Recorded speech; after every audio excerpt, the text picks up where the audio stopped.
여러분 안녕하십니까? 제9강 부모 자녀 관계와 대인 관계 3교시 부모 자녀 관계 갈등 해결 방법을 강의하게 될 박혜진입니다.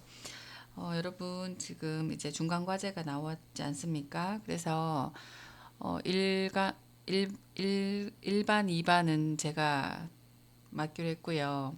3, 4반은 또 정정희 교수님, 5반은 박지희 교수님이 담당해서 중간 과제 그렇게 했고, 지금 3명 교수가 같이 하고 있기 때문에 출석이 원격이라서 10%고 기말 시험을 50%로 그렇게 내려고 지금 얘기하고 있습니다. 그래서 확정되는 대로 말씀드리고요.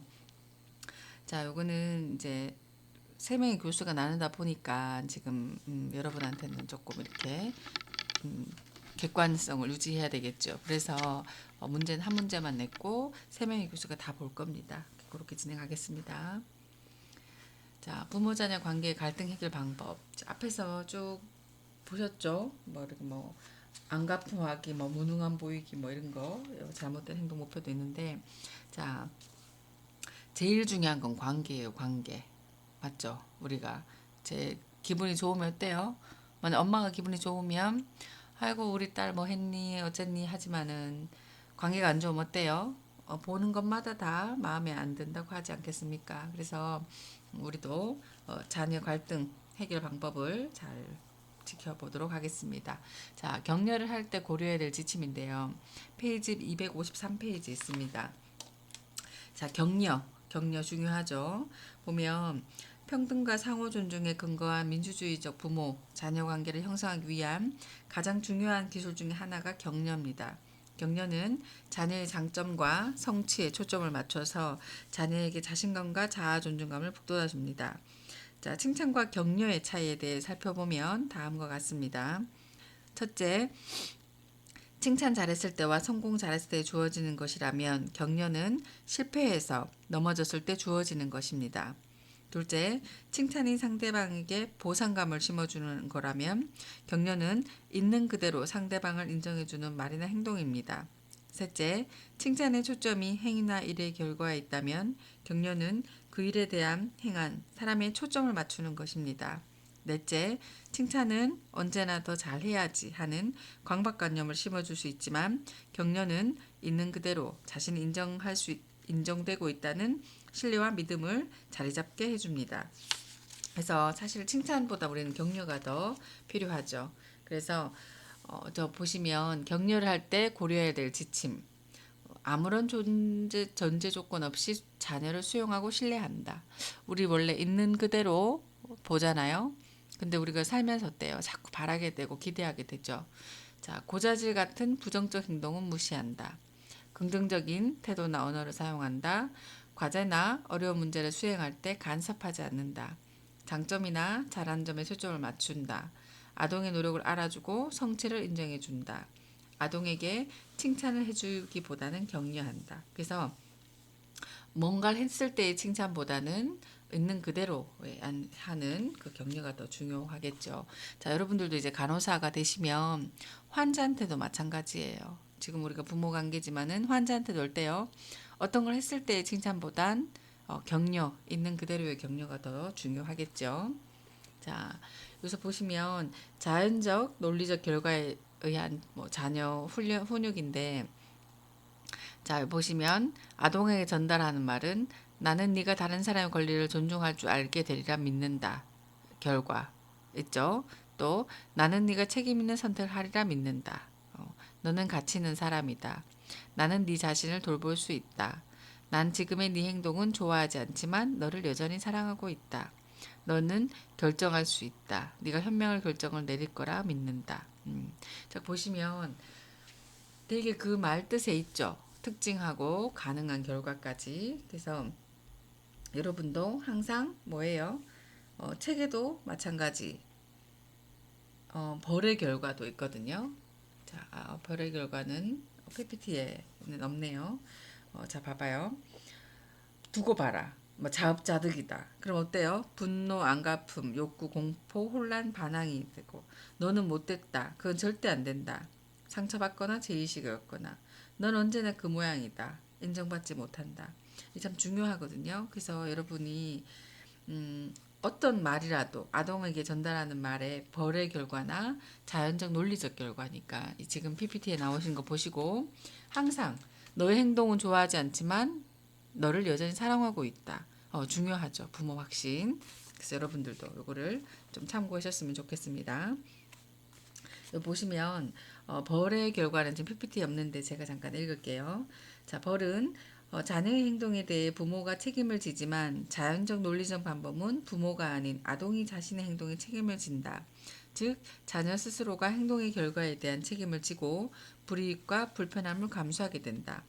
벌은 자녀 스스로 결정을 내리는 기회를 제한하지만 자연 논리적 방법은 자녀 스스로 어떤 행동이 적절한가를 결정하게 한다. 벌은 권위적인 모습을 보일 때만 바람직한 행동을 하게 만들고 강제로 순응함으로써 반항심과 분노심이 생길 수 있지만 자연 논리적 사건의 질서로부터 스스로 배우게 한다예요. 그래서 자녀가 아침을 먹지 않으면 점심까지 배가 고플 것이다. 모래 위를 걸을 때 신발을 벗지 않는다면 모래가 신발 속으로 들어가 불편할 것이다. 이것이 자연적 결과다. 그런데 무조건 자연적 결과에 맡겨버릴 수 없는 상황이 있는데 아동이 위험한 상황이나 아동이 타인에게 피해를 줄 때 자연적 결과가 당장의 눈에 보이지 않기 때문에 아동이 인과관계를 이해할 수 없을 때 등이 나타납니다. 그래서 즉 대가를 경험하게 되는 거죠.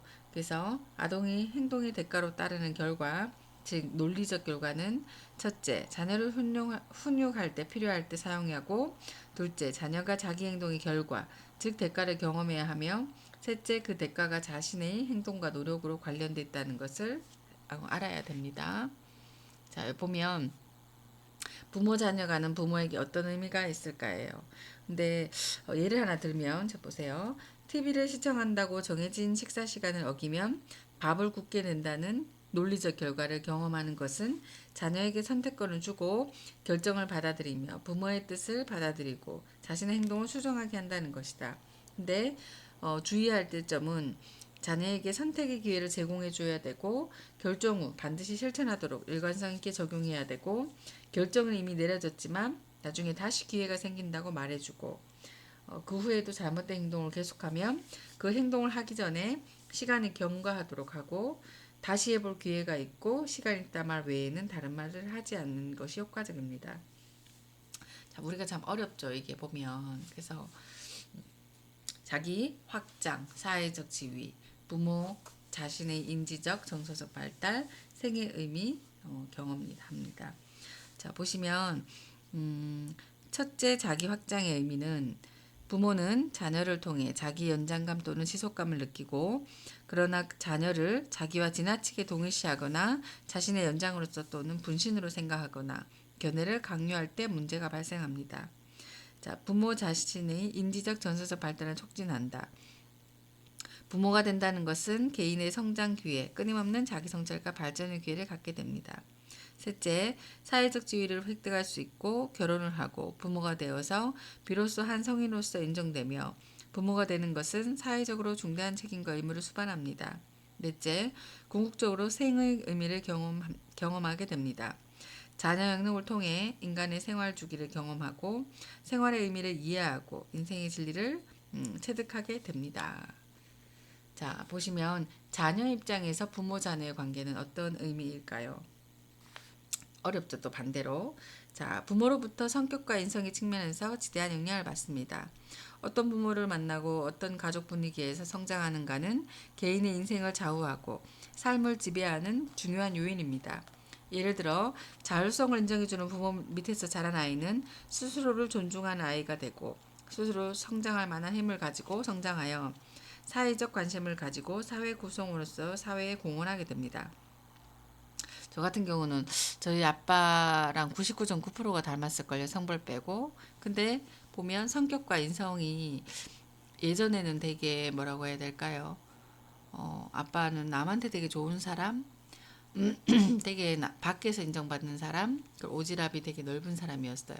근데 저희 엄마는 완전 반대거든요. 근데 저는 99.9% 아빠랑 닮았다고 했죠. 그러니까 저도 밖에서 인정받는 사람, 오지랖이 넓은 사람의 영향이 되게 엄청 많습니다. 그래서 집 식구를 잘 못 챙기죠.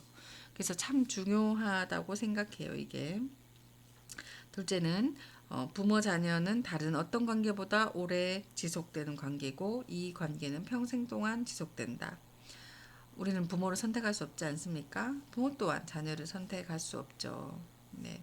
셋째, 부모로부터 자녀는 사회적 지위를 부여받는다. 부모의 경제적 신분과 지위는 자녀가 태어나자마자 자녀의 객관적 신분이 된다. 자녀의 인지적 문제 해결 방법, 사회적 관계를 유지하는 방법, 성 역할 등에 많은 영향을 미칩니다. 그리고 다양한 삶을 경험을 같이 나누는 관계, 부모 자녀 관계는 떼려고 해도 뗄 수 없는 밀접한 중요한 관계로서 자녀의 모든 성장 영역에 영향을 줍니다. 그래서 여러분들도 이제 뭐 20살이죠. 그래서 이제는 분리하셔야 돼요. 부모님하고 이제는 독립하셔야 되고 정서적으로도 어머니 부모는 부모 나는 나로 해서 새로운 출발을 하셔야 됩니다. 자, 발달 단계에 따른 부모 역할, 영아기, 유아기, 아동기, 청소년기 있죠.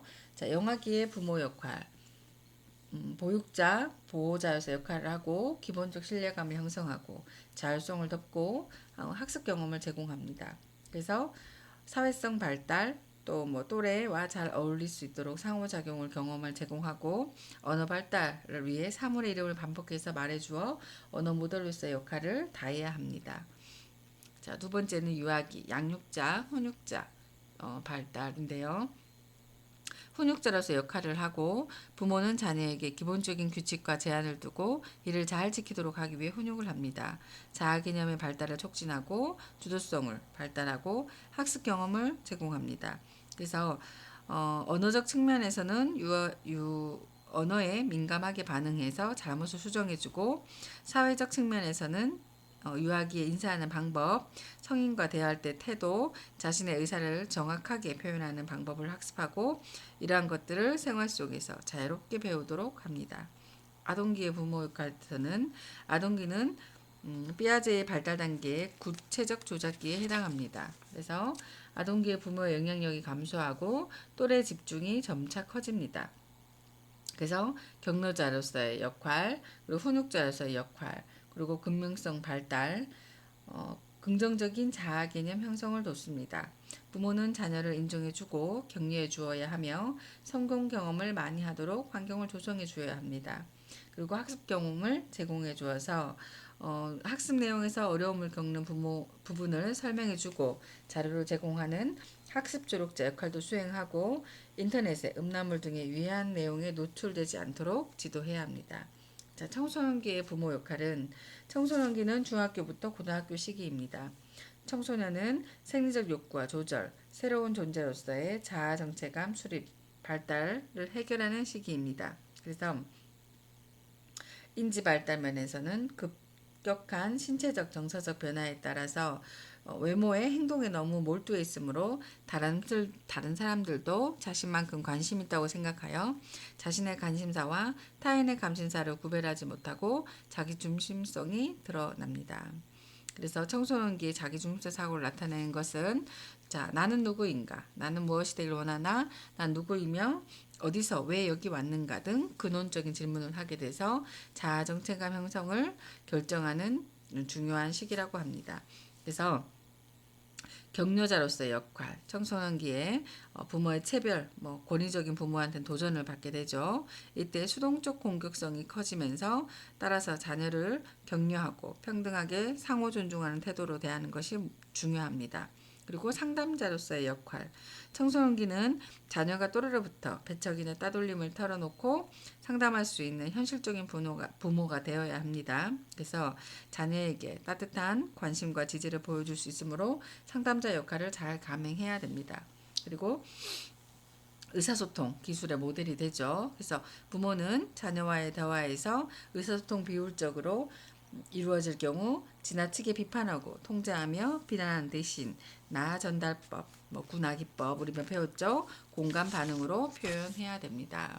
여기까지 책이 나온 내용이고요. 뒤에는 비슷한 내용인데 참고하면서 보셨으면 좋겠고, 조금 있다가 나는 부모로부터 얼마나 심리적으로 독립되어 있는가 체크리스트 한번 해보겠습니다. 이제 20살이면 여러분도 이제는 정서적으로 독립하셔야 새 출발합니다. 왜 제가 이 말씀을 하냐면, 저 또한 되게 부모님의 부속물, 부모님이 원하는 딸, 부모님의 왜 이루지 못한 거를 제가 하기를 엄청 노력했거든요. 근데 제가 행복하지 않은 거예요. 그래서 저는 이제 상담 전공자인데 상담을 공부하면서 왜 부모님의 결핍에 내가 부속물처럼 그렇게 열심히 달려왔을까? 왜 부모님 만족으로 했을 때 나의 인생은 어디 있나를 알게 된 거죠. 그래서 다시 시작하게 돼서 상담 공부를 하게 됐습니다. 그래서 여러분들은 또 간호사 예비 간호사분들이잖아요. 똑똑하시잖아요. 그렇기 때문에 우뚝 성장하려면 이제 정서적으로도 부모님과는 분리하셔야 합니다. 자, 네, 읽어볼게요. 뒤에도. 자, 가족의 의미. 가정은 고달픈 인생의 안식처요. 모든 싸움이 좌추를 감추고 사랑이 싹트는 곳이요. 큰 사람이 작아지고 작은 사람이 커지는 곳이다. 라고 합니다. 가족. 어떤 사람한테는 가족이 너무나도 사랑스러운 거지만 또 어떤 사람은 너무나도 끔찍한 게 가족일 수 있습니다. 그래서 이건 참고로 한번 보겠습니다. 자, 가족관계 특성. 혈연, 우리 피로 맺어졌다고 하죠. 운명 공동체, 부여된 인간관계, 그리고 탈퇴가 어렵고 여러 구성원 중에 역동적 체계. 우리가 태어났을 때도 부모를 선택하지 못하고 부모 또한 자식을 선택하지 못해요. 그래서 한 공동체로 살아가죠. 자, 건강한 가족들은 어떨까요? 자, 가족 구성원은 가족의 행복과 안녕에 깊은 관심을 가지며 이를 무엇보다도 중요시합니다. 서로에 대한 정서적 지지를 아끼지 않고 효과적인 의사소통을 이루고 함께 많은 활동을 공유하고 문제 해결 능력을 지니고 있어 가족이 당면하는 여러 가지 문제나 위기를 잘 해결해 나갑니다. 가족 구성원은 자신의 가족 역할을 잘 수행합니다. 건강한 가족 특징이죠.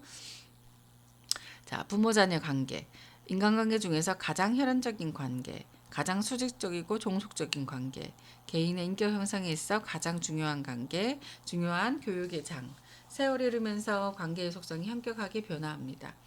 제일 좋은 거는 수평적, 부모 자녀가 좀 친구같이 친한 관계이겠죠. 자, 부모와 자녀의 상호관계 보면 부모의 양육 태도 앞에서는 이렇게 다 배우셨는 내용인 걸로 보이네요. 갈등적인 부모 단계 유형, 통제적이고 지배적인 부모, 순종적인 자녀와 저항적인 자녀죠. 저도 옛날에는 순종적이었다면 서른이 지나고서는 저항적인 자녀로 변신한 것 같아요. 그리고 방임적이고 무관심한 부모 밑에는 어때요? 외로움과 우울감이 있겠죠. 그리고 자녀에게 의존적인 부모, 자녀의 책임감과 부담감이 있죠. 아까 말씀드린 것처럼 저한테 저희 부모님은 자기가 못했던 거를 이루고자 했기 때문에 저의 책임감과 부담감이 저는 엄청 높았습니다. 그래서 분리했어요. 부모님은 부모님 인생, 나는 나 인생, 뭐 이렇게요. 자, 갈등 요인은 어때요? 부모, 자녀 간의 세대차. 사실 저희도 지금 교수나 학생들도 마찬가지예요. 옛날에는 저희가 왜 이렇게 예의를 바라고 이렇게 했으면 요즘 애들은 되게 쿨할 수 있잖아요. 근데 그거를 세대 차니까 우리 때는 안 그랬는데라고 해서 자꾸 비교하게 되죠. 그리고 독립과 보호의 갈등, 그리고 애정 표현 방식과 부모의 불화, 그리고 의사소통 방식입니다. 자, 보세요. 가족. 우리에게 가장 큰 절망인 동시에 가장 큰 희망이다. 나는 더 이상 당신의 가족이 아니다. 한기현 님이 말씀하신 건데요. 자, 아까 말씀드린 것처럼 나한테 너무나 사랑스럽고 소중한 가족인 반면 나한테는 되게 너무나 슬픈 가족일 수도 있습니다. 자, 가족. 험난한 세상 속 따뜻한 안식처이자 갈등과 억압의 상징이죠. 제일 잘 보세요. 떨어져 사는 게 아니라 같이 살죠. 그러면 잠자는 거, 식습관, 이런 거, 성적, 다 이런 걸 알게 되는 게 가족이죠. 자, 건강한 가족 관계를 만드는 건데 사랑. 내가 원하는 모습이 되어야 사랑하는 것이 아니라 있는 그대로 상대방을 사랑하는 것. 그리고 두 번째는 경계선 인정하기. 세 번째 느슨한 간섭. 네 번째는 정신적 독립과 이별이 건강한 가족을 만드는 겁니다. 자, 사랑했죠? 그리고 경계선 인정하기. 가족 간에서도 서로 넘어서는 안 되는 경계선이 있다는 것을 인정하고 받아들이기. 요즘 청소년들도 다 컸죠. 근데 막 벌컥벌컥 문을 열고 들어오면 안 되죠. 인정해 주셔야죠. 부모님들도. 그리고 해서는 안 될 말, 해서는 안 될 행동이 있다는 것을 받아들이는 겁니다. 우리 막 너무 친하다고 함부로 막 하는 거 있죠. 네. 경계선 인정하기. 그리고 느슨한 간섭. 가족 구성원이 서로 죄책감을 느끼지 않고 자기가 원하는 것을 결정하고 가족들이 그런 결정을 서로 격려해 주는 것입니다. 아버지는 나의 낙서를 자랑스럽게 여기시고 항상 그것이 내 첫 작품이라고 하셨지. 영화에 나온 대사예요. 자, 하던 짓도 멍석 깔아주면 안 한다. 인간은 누구나 청개구리. 자, 인간은 신뢰와 사랑을 먹고 자라는 존재, 자율성이 자라고 건강한 자긍심을 갖게 된다는 것입니다. 조금 봐주는 거죠. 기다려주는 거죠. 자, 정신적 독립과 이별. 아까 제가 말씀드린 정신적 분리. 가족이란 구심점을 갖는 한원과 한원의 만남입니다. 그럼 중간에 뭐예요? 교집합 안에 공간이 있죠. 그래서 서로 정신적 독립과 이별이 필요합니다. 가족 건강을 위해서는요. 자, 내고 싶은 권리를 인정해 주는 것이 가족이고 아이들이 하는 가장 좋은 선택은 부모 눈치 안 보고 하는 것입니다. 우리가 자꾸 바라게 되죠. 그래서 여러분들도 부모님들을 바꿀 수는 없어요. 근데 여러분들이 앞으로 결혼을 하시거나 가족을 만드실 때는 꼭 적용해 보시기 바랍니다. 자, 나를 바꾸려 하지 말고 있는 그대를 사랑해다오. 예, 있는 그대로. 참 어렵죠. 있는 그대로. 자, 건강한 사랑과 가족 관계. 편안함, 불안이 없는 상태, 신뢰, 불신이 없는 상태, 희망, 부정적 사고가 없는 상태, 우정. 그게 건강한 사랑과 가족 관계입니다. 편안함, 신뢰, 희망. 자, 가족은 태어나서 처음 접하는 사회, 가족은 태어나서 처음 만난 사람들이라서 첫 경험이 되게 중요해요. 근데 자, 보세요. 저희 엄마도 예를 들면 사랑을 못 받고 자랐어요. 그럼 저한테 사랑을 줄 수 있었을까요? 그렇죠. 옛날에는 참 저도 비교도 많이 하고 우리 엄마는 뭐 계모 아니냐 왜 저러냐 했는데 제가 조금 성숙해서 엄마를 보게 되니까 저희 엄마 또한 사랑을 받지 못했던 사람이더라고요. 그거 저한테 줄 수 없잖아요. 그렇기 때문에 여러분이 이 공부를 하시면서 대물림 되는 건 잘라내셔야 해요. 우리 엄마가 사랑을 못 받아서 내가 사랑을 못 받았다고 나 또한 그렇게 하면 안 되니 이제부터는 그냥 그게 정서적 분리예요. 아, 엄마는 사랑을 받지 못해서 주는 걸 배우지 못했구나. 그러니까 이해가 되실 겁니다. 이렇게. 네. 자, 가족에 대한 오해와 진실. 가족은 복잡한 관계다. 가장 많은 노력이 필요하다. 감정의 여과 장치가 필요하다. 합리적 기대가 필요하다. 자, 가족은 단순하고 평면적이다. 다른 인간관계에서는 문제가 안 되는 것까지 문제되는 관계죠. 예를 들면 뭐 치약 뚜껑을 열어놨니, 뭐 늦게 들어왔니, 뭐 이런 거 있잖아요. 사소한 것까지 다 다른 사람은 만나지 않지 않습니까? 근데 가족은 다 되죠. 뭐 양말을 뒤집어 버렸고 뭐그 세탁기에 넣었거나 이런 것도 다 문제가 됐죠. 자, 가족 관계는 단순하고 평면적이다. 가족 관계는 복잡합니다. 가족은 노력할 필요가 없는 관계다. 아니요. 피를 나는 사이에도 노력해야지요. 사랑하는 사이에도 노력해야 됩니다. 자, 사랑하기 때문에 기대치도 크다. 내 가족이니까 내 아이니까 뭘 해도 달라야 해. 가족일수록 합리적인 기대치가 필요합니다. 네, 당연한 것은 없어요. 당연한 것은. 자, 누가 얘기했죠? 가족이란 누가 보지만 않는다면 갖다 버리고 싶은 존재다. 나는 후회하기 위해 결혼한다. 혼자 살면 외롭고 둘이 살면 괴롭다. 결혼은 또 다른 성소이다. 자, 사회적 관계에서 가족 관계의 반복. 자신에 대한 이미지를 형성해 나가는 과정에 가족 관계가 지대한 영향을 미칩니다. 그래서 제일 좋은 건 뭐예요? 행복한 가족이죠. 근데 다 노력해야 됩니다. 혼자만 노력해서 될 일이 아닌 거죠. 그래서 보시면 사랑, 기쁨, 즐거움, 배려, 존중 등의 중요성이 스트레스를 극복하게 되는데 이게 가정 안에서 이루어져야 되는데 어마어마하게 필요하죠. 왜? 우리는 친하거나 당연하다고 생각하면 함부로 하는 성향이 있거든요. 그래서 소중함을 생각했으면 좋겠고 요번 코로나로 조금 가정 분위기도 많이 달라진 것 같습니다. 그래서 자, 우리를 살게 하는 님, 희망, 사랑, 행복, 기쁨, 즐거움. 그래서 주위의 사랑과 인정을 받을 때 넌 참 괜찮은 사람이야. 그리고 삶의 의미를 찾을 때 나는 존재할 만한 가치가 있는 사람이야. 자, 이 두 마디는 남이 해주는 게 아니라 자기가 자기한테 우선 하는 겁니다. 내가 나한테 넌 참 괜찮은 사람이야, 괜찮은 사람이야 하면 진짜 괜찮은 사람이 돼요. 그러면 주위에서도 아, 너 참 괜찮은 사람이야 라고 얘기해 주거든요. 또한 나는 존재할 만한 가치가 있는 사람이야 라고를 자기한테 먼저 해주면 어때요? 난 살아만 가치, 존재할 만한 가치가 있어. 그러면 의미를 찾게 되고 즐겁죠. 그래서 여러분이 요 두 가지만 외우신다고 해도 어때요? 충분히 기능하는 사람이죠, 우리가. 네. 자, 마음은 무엇을 먹나? 희망 의미예요, 마음은. 저는 매일 마음을 먹어요. 매일. 왜? 희망을 찾으려고요. 상담사니까요. 여러분들도 마음은 무엇을 먹나? 매일 마음 먹기. 희망 먹기죠. 자, 우리를 살게 하는 힘, 희망, 사랑, 행복, 기쁨, 즐거움이죠.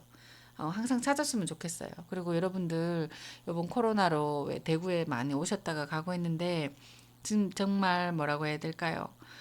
너무 감사해요. 의사 선생님들, 간호사 선생님들 모두에게. 그래서 여러분들은 예비 간호사 분들이니까 희망, 사랑, 행복, 기쁨, 즐거움을 항상 나를 살게 하는 힘으로 찾아주셨으면 좋겠습니다.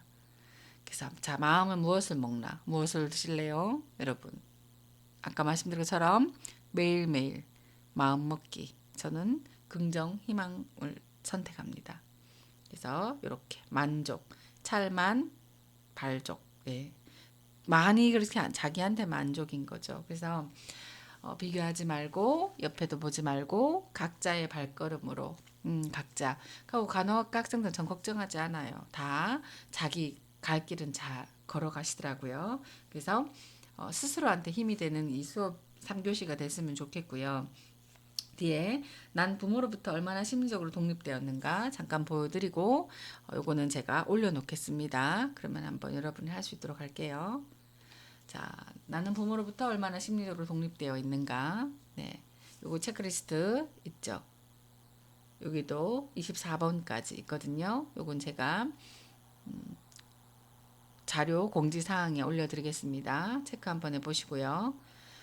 채점도 아버지 또는 어머니에 대한 심리적 독립을 네 가지 측면, 정서적, 기능적, 갈등적, 태도적으로 평가한 다음에 1에서 6번 문항은 어머니 있죠. 또 7에서 12번, 그리고 13에서 18번, 19에서 24번에서 작을수록 더 독립적이라고 할 수 있습니다. 그래서 점수 앞에도 있고요.